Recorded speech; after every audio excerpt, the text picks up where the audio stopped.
guys, for today's video, samahan niyo ako, magluluto ako ng breakfast para sa asawa ko kasi papasok siya. Si Avery nasa school na, and then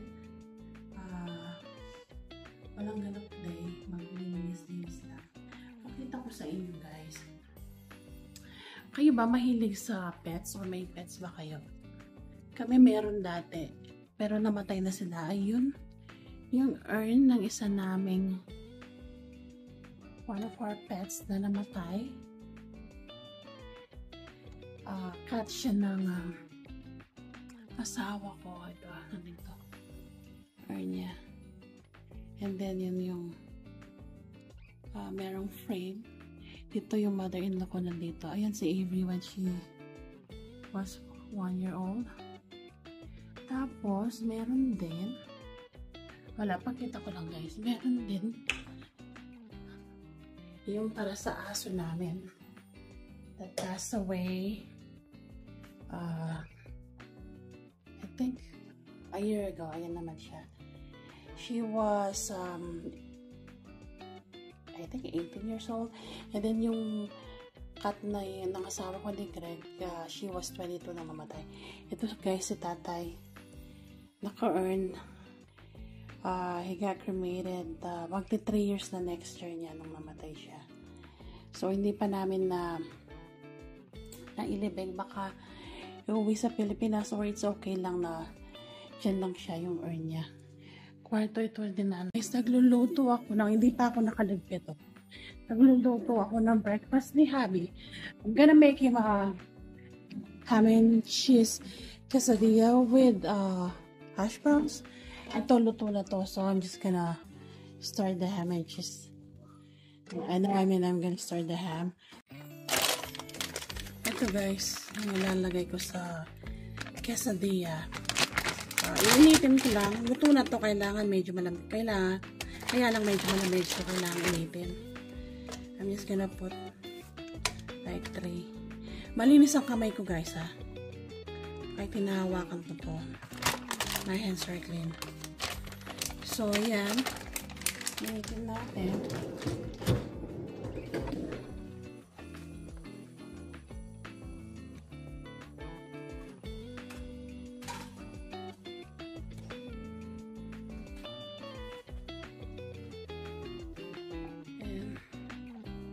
Flip ko lang. After this, ilagay ko na yung tortilla. So, okay na to guys. Ininit ko lang to guys kasi nga luto na.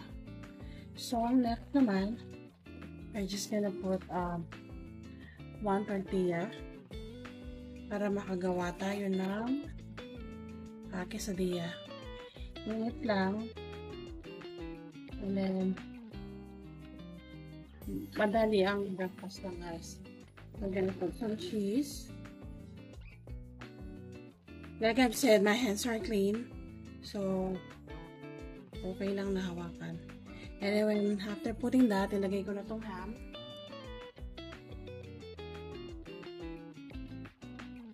Okay. And then, put some more cheese para ilagay ko yung tater tots. Actually, they call them crown, pero tater tots lang po. Ito guys, in-air fry ko lang yan. So, I'm gonna put it on top. Okay lang natin.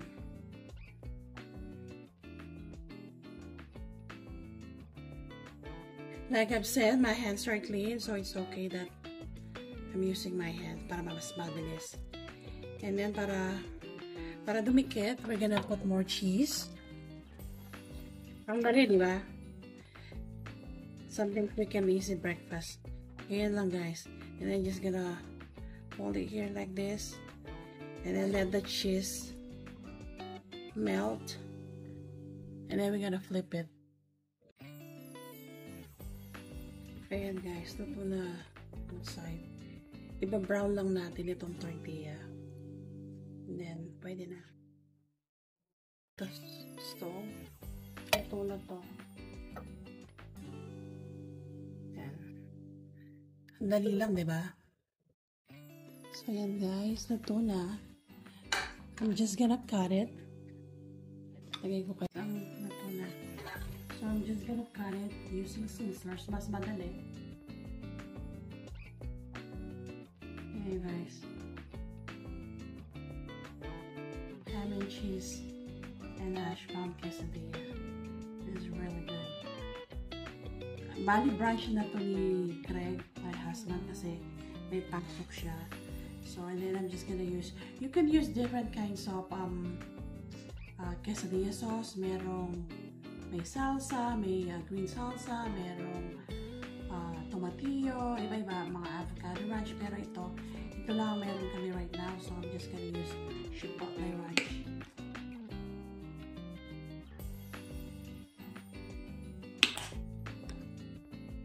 Ayan guys. Ready na ang brunch ni Habi. Nasa office eh. Merong ginagawa. Babe! Here's your brunch. Thank you, my wife. You're welcome. Love you. Love you. Nakakatuwa, di ba? Yun lang. Hindi naman maselan yan. Ay, ang bait ng asawa. Gusto niya yung mga niluluto ko. You know, so, ngayon, yung pagkain ko na naman, guys. Kaya lang, mamaya pa ako kakain. Hintayin ko na siyang makaalis. Right now, it's 11:37. So, kakain ako mamayang 1 p.m. na. And then, at 2:30 p.m., mag-Uber lang ako. I'm gonna pick up Uber sa school. And then, balik na. So, right now, ganun muna. Ay, maglalaba ako. Meron akong kailangan na laban doon. Winter na guys, kaya jacket na kami. So, may mga jacket na kailangan na labahan kasi nakastock yun for 1 year. So, kailangan, hindi naman madumi, kaya lang nagkaroon ng dust. So, kailangan i-wash. So, madali lang naman.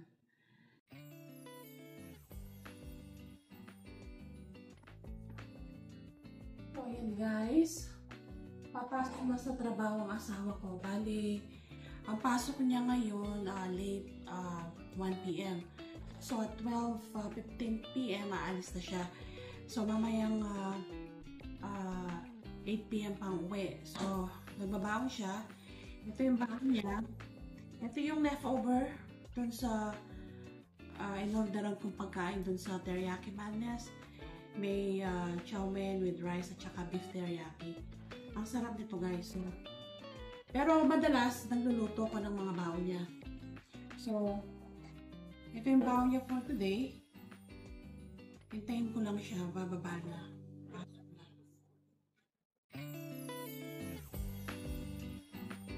Hey babe, I have leftover from the food yesterday. Okay. Because I only ate half of mine. Oh, yeah, that's fine. The noodles and Yeah, that sounds perfect. some rice and beef teriyaki. Yeah. Oh, what time are you leaving? Oh, you have 10 minutes? A couple minutes. Okay. I hope that thing is working good now. Yeah. So how much you pay? You and It was $100 I got off? $100 off by getting it as an open box. It's Yeah. quieter, but it still makes that noise, and I don't know if it's. But that's what I'm saying. Like, I know that thing was jammed in there, Yeah. so that fan was supposed to be turning, Yeah. and I don't think it was. Oh. So it's like that motor could be like damaged because of it. I mean, that was what, a few days, a week. Yeah. Well, So at least like I know that this one is not damaged, yeah. Well, at least. and I'm already spending that much anyway, so I may as well fucking do it. I'm dead. No more. No more. Okay. Thank you, baby. Okay. Love you. You have a good day. Love you. Oh. Have fun. You want I need soda? a soda. I think we have a It's couple. up closing. Oh, yeah. I want the room. I'll grab it. I can't reach. You're short. Yeah, it's closing today. So what time are you gonna be home? At 9 p.m.? Yeah.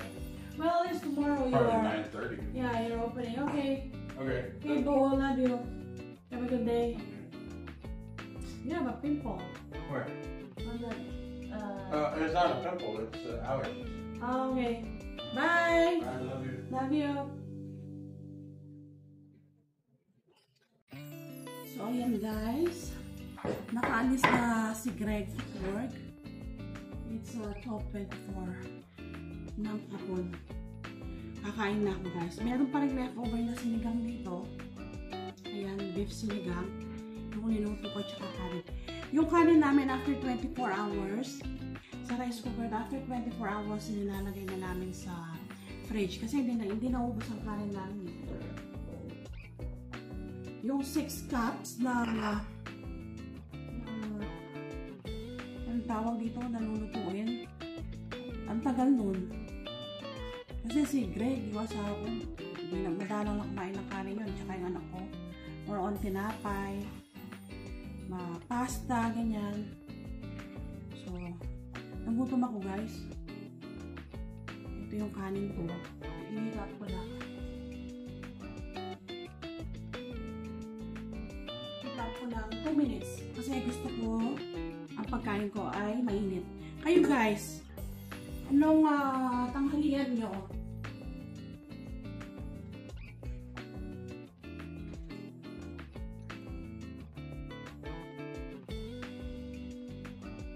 Alam nyo guys, dito, hindi ko man ganong naninis ang, naninis? Madalas kami nagluluto ng Filipino food, kami ni nanay. So, yun nga, I think nabanggit ko na dun sa una kong mga vlogs, na yung asawa ko, tsaka yung anak ko, pinagluluto ko ng separate yun. Pero yung pagkain ko, tsaka ni nanay, madalas sa Filipino food. Pero pag nagluluto ako ng mga pasta, ng mga American food, mga steak, ganyan, ako yung nagluluto. So, magsisinigang ako guys. Sarap nito. Beef. Mahilig ka ba kayo guys sa sinigang? Ang gusto namin na beef, pero gusto ko rin yung liampo. Yung sinigang na liampo, di ba ang sarap nun? Konti lang laman, no? Kunin ko na rin to, guys. Don't judge me, ah. Matakaw ako. Obvious naman, di ba? So, ito yung lunch ko, guys. Yo, sinigang. Sarap, di ba? Alam nyo, nag-order ako ng dilis. Nung nagpa-deliver ako ng groceries dun sa Island Pacific, na Filipino store. Nag-order ako ng dilis.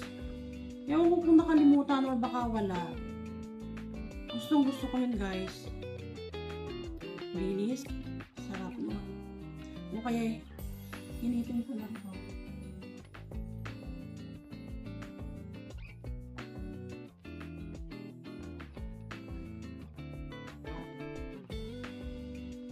Kapag sabaw guys, or unag, nilalagyan ng kasi kapag sobrang init,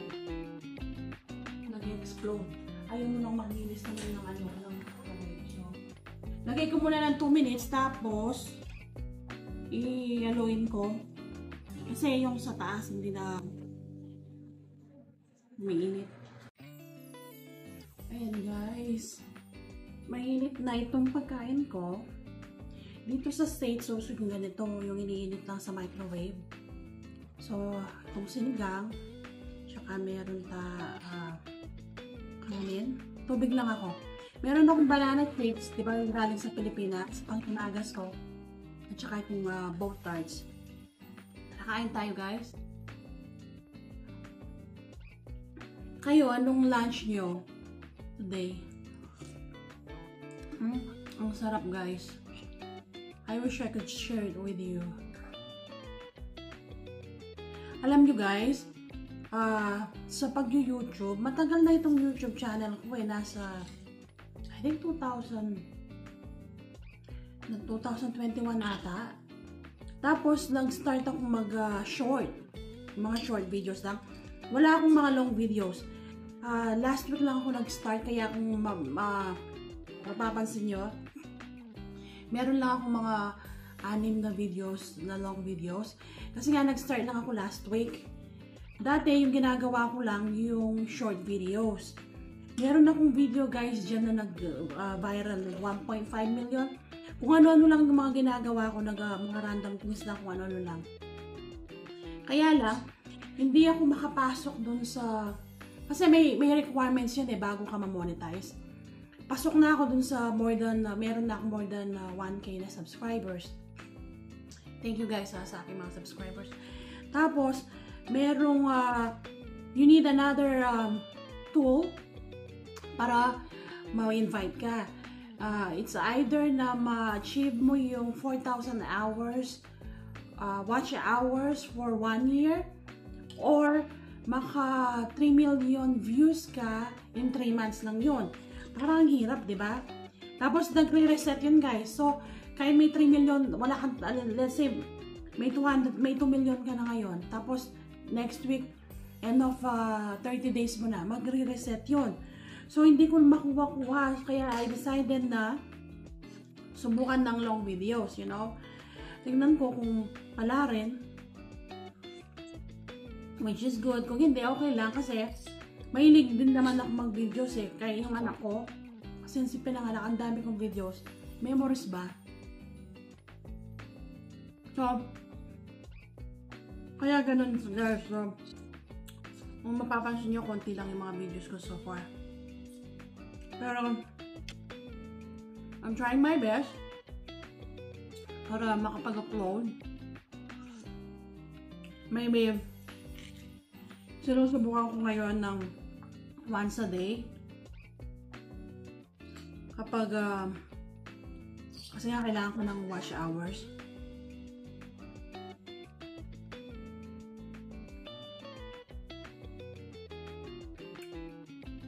Thank you guys sa panonood nyo. Tingnan nyo, ako lang mag-isa.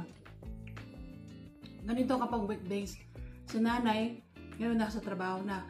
Nag-start yung work niya ng 9 AM. No? Tapos si Avery may pumasok na 8:15 AM naman si Avery. Tapos si Greg, yung asawa ko nga. Ngayon, iba-iba yung oras ni Greg Kaya nga hindi ako makapag-work guys. Dati nag-work ako pero by choice yun. Why I'm not working right now is by choice. Kasi nga, conflict sa schedule kasi wala mag-aalaga kay Avery after school. So, dapat ako mag-stay kasi hindi kami, anong tawag dito? I don't trust babysitters. You know, kung hindi mo lang kapamilya, mahirap guys. Wag na. You know, it's not even worth it. So, nag-quit ako ng trabaho ko nung nanganak ako. Tapos hindi na ako bumalik kasi nga sabi ni Habi, I'd rather you stay at home. Take care of our baby, you know? So, okay din. Kaya tingnan nyo, ang tahimik ng bahay kapag mag-isa. Kaya marami akong me time, guys. Pero, pagod din ako. Imagine, sa pagkain ko, walang problema kasi yung asawa ko at yung anak ko hindi naman kinakain to. Si nanay nagluluto ng Filipino food para sa amin. Sa aming dalawa lang yun And then I have to cook a different dish para sa anak ko at sa asawa ko. Kaya pagod din ako. Tapos naglilinis, buti si nanay, sinutulungan din ako, you know. Pero, syempre yung asawa ko yung nagpo-provide, alangan naman siyang papaglinisin ko. Alangan naman siya yung mag-laundry, di ba? Pero marunong yan. 18 years old pa lang, 20 years old, nung bumukod. Di ba ganyan dito sa States? Very independent. When they turn 18, pwede na sila as long as you're working. Kaya rin nilang mamuhay mag-isa. Go! Gawin sila dito.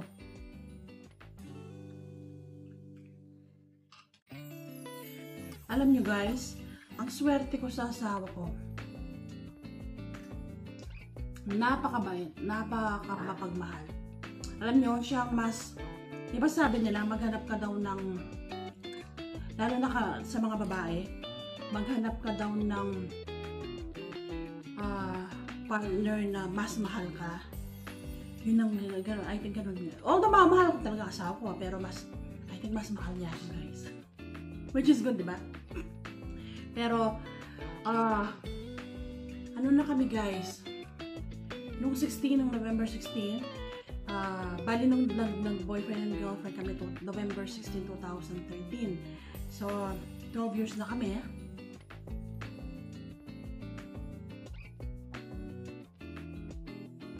Pero kinasal kami ng February 19, 2016. Ano na kami, guys? Late bloomers. Nag-asawa ako, guys, 37 na, pa-38 na. Ganun din siya. Matanda ako ng 1 year sa kanya. Almost 2 years. I was born in 1978, siya naman 1980. Saan kami nagkita? Online, guys. Kasi dito sa Las Vegas, hindi naman ako mahilig lumabas, hindi naman ako nagbabar. Kasi nga, tapos na ako dyan nung nasa Pilipinas ako. Although dito, nung nakarating ako dito, I was already, I think 34 na ako nung nakarating dito. Or 33. Mga ilang clubs dyan din na sinama kami ng kapatid ko. Pero, ayoko, hindi ko na gusto. Hindi naman kasi ako umiinom. So, ayoko na. So, paano ako makakamit? And sa work naman, ayoko naman mag-date ng co-worker. Mahirap yun.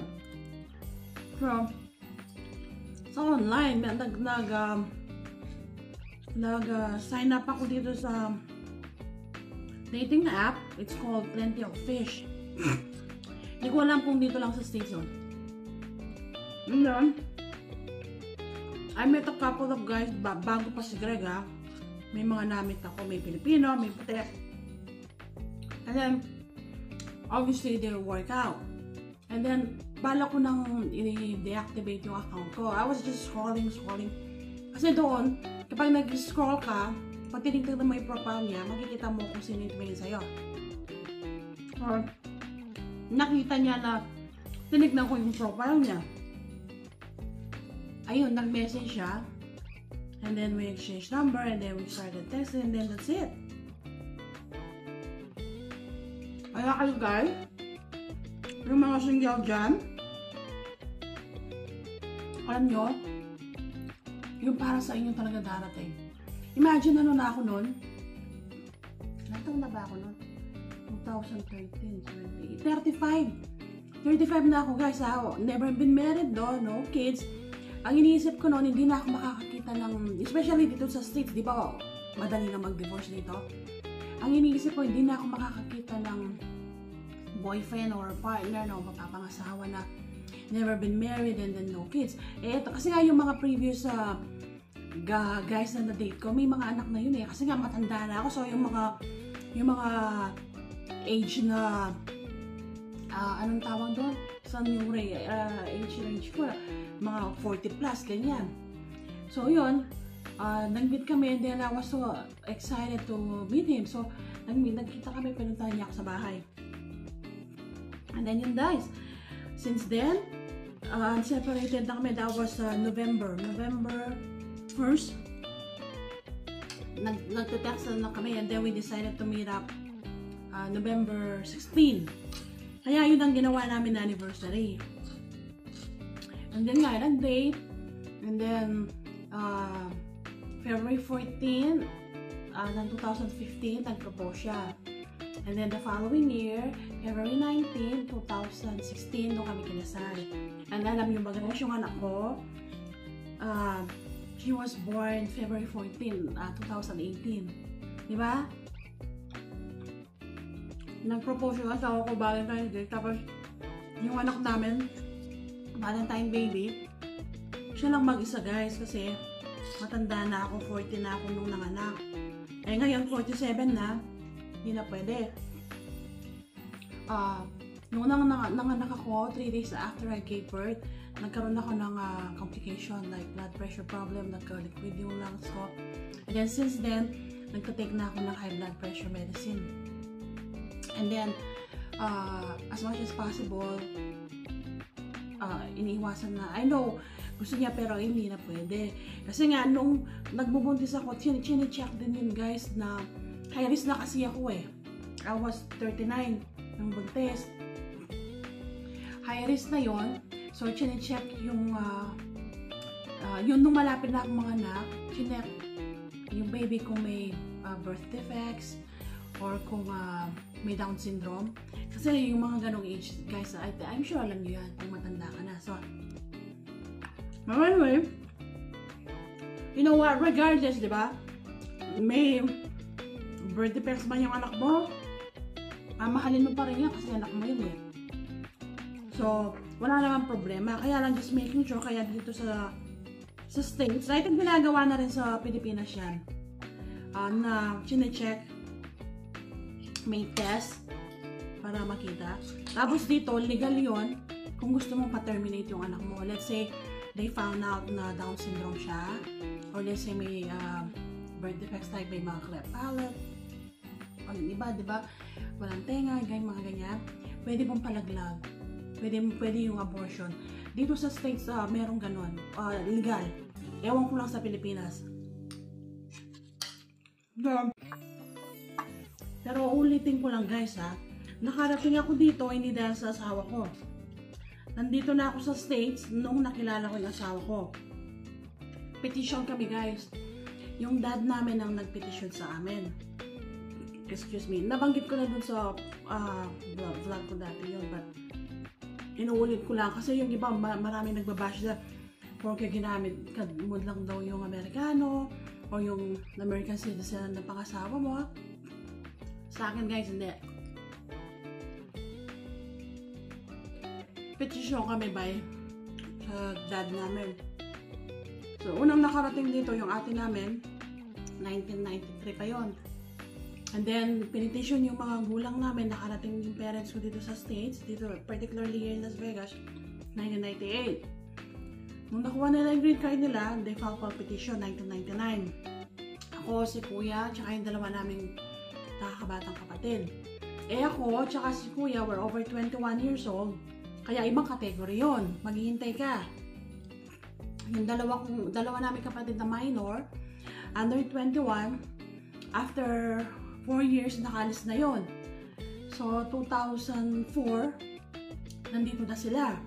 Kami ng kuya ko, naghintay kami ng 10 years, 2010, lumabas yung visa namin, and then nag-process pa kami ng papers. So, umabot ng 11 years.